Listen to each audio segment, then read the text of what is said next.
that moment, lahat ng plano namin is magbabago na. We know at some point din naman na mangyayari to, but we didn't expect it to be this soon. Reason behind kung bakit hindi na kami nakakapag-vlog is...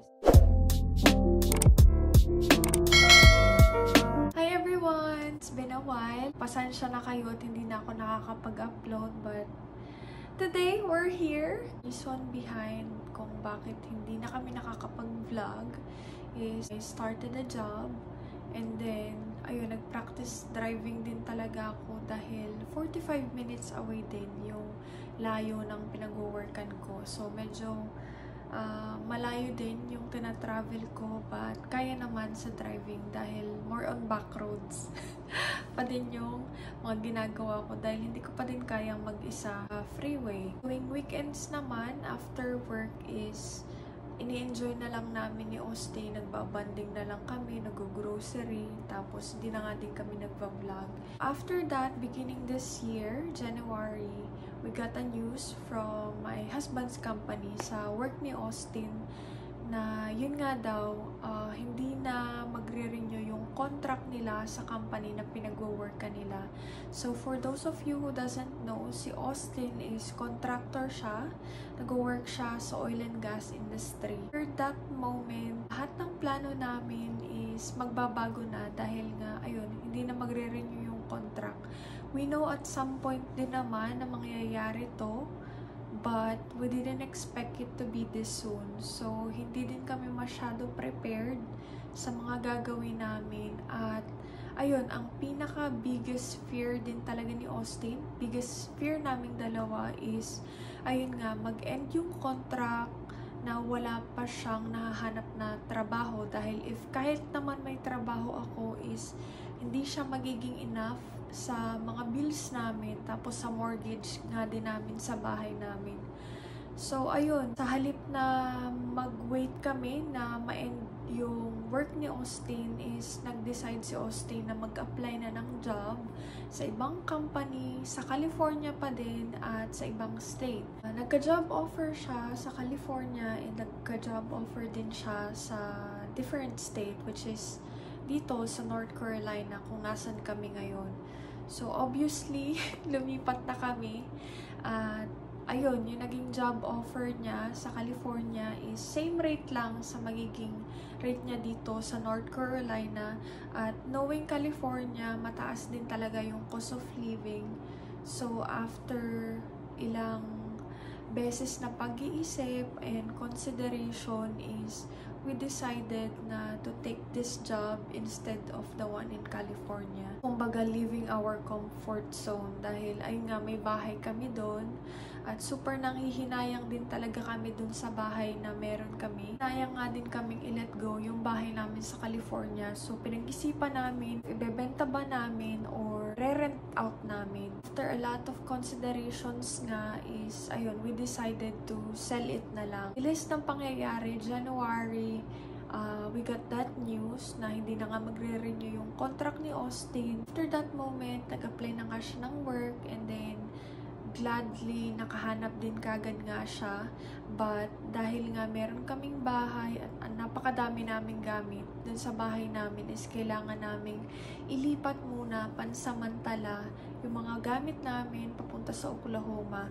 So parang last week of January, kinontak na din ni Austin yung realtor namin kung saan yung realtor na yun is yun din yung ginamit niya nung binili niya yung bahay. So, in the middle of that, sabi din ng realtor is by February 2nd week namin ilalagay sa market yung bahay. So, in the middle of that is nag-start na kaming maghahakot ng gamit from California papunta sa Oklahoma. So, sa Oklahoma namin napili dahil nandoon yung mom niya, tapos yung kapatid niya. At meron nga din silang bahay doon. At doon muna namin pansamantala ilalagay yung mga boxes. At saka yung isang sasakyan ni Austin. Dahil meron ding dalawang sasakyan pa si Austin na nandoon na ginagamit din naman ng mom niya at saka nung kapatid niya. So, ayun yung nangyari. And then, bumalik si Austin. Then, arrive na din namin doon yung dalawa naming dog. Start na kaming linis ng bahay. Namin naalis mostly lahat ng gamit namin. So, February 2nd week, ayun nga, nalagay na sa market yung bahay namin. And after an hour, tinawagan kami ng realtor at ayun, sabi nga niya, meron na kaagad gustong mag-view ng bahay. So, super na-overwhelm kami ng Austin dahil ang bilis ng pangyayari. Hindi namin na-expect na ganun kabilis na merong kagad gustong mag-view ng bahay. So, that day din is narush kami na paglilinis din talaga ng bahay. And then, after that day, meron pa uling isa na gustong mag-view ng bahay. So, yung realtor namin is nag-fly siya. So, nasa sa Arizona pala siya, guys. Nag-fly siya papunta sa California that weekend para makapag-open house. So, 18 couples, guys, yung nagtingin ng bahay namin. Nakakatuwa din pala na nakakasad dahil ang daming taong may gusto nga din ng bahay namin. So, after that weekend is by Thursday ata yung binigay na deadline ng aming realtor dun sa mga buyers na gustong mag-put ng offer. Tapos, nakatanggap kami ng 7 offers. Pa-inspection din kami yung mga ginawa sa bahay. Ang daming mga inspection. After namin ma-accept yung offer, nagrenta na kami ng U-Haul. Inabot din ng a month to process yung mga paperwork. Yung closing date namin is last Friday ng March. So, ayun, gladly yung work ni Austin kung saan siya natanggap is nakapag-wait ng ganun katagal. Imagine, January, tinanggap siya. February and March, winait siya na mabenta muna nga yung bahay namin. And then, ngayong April, second week of April siya, nag-start na mag-work si Austin. At ako din, may work na din ako dito. Kaso night shift siya, so hoping na makapagpa-transfer ako sa day shift dahil nakakapagod. But ayun, we just do what we gotta do. Naging mahirap sa amin yung pag-move dahil nga wala kaming kilala dito, wala kaming family, wala kaming friends. Doon sa California, nandoon yung stepbrother ni Austin, tapos nga yung mga bata. Super laking bagay din talaga, or super laking help din talaga na merong family around dahil pag tuwing weekends, meron kaming napupuntahan, tapos meron na nga din ako mga naging friends. Isa din sa mga naging reason kung bakit gusto ko na mag-work is para makamit ako ng iba pang tao, tapos makipag-friend sa kanila, tapos meron nga akong nakilala na Filipina, tapos taga Stockton.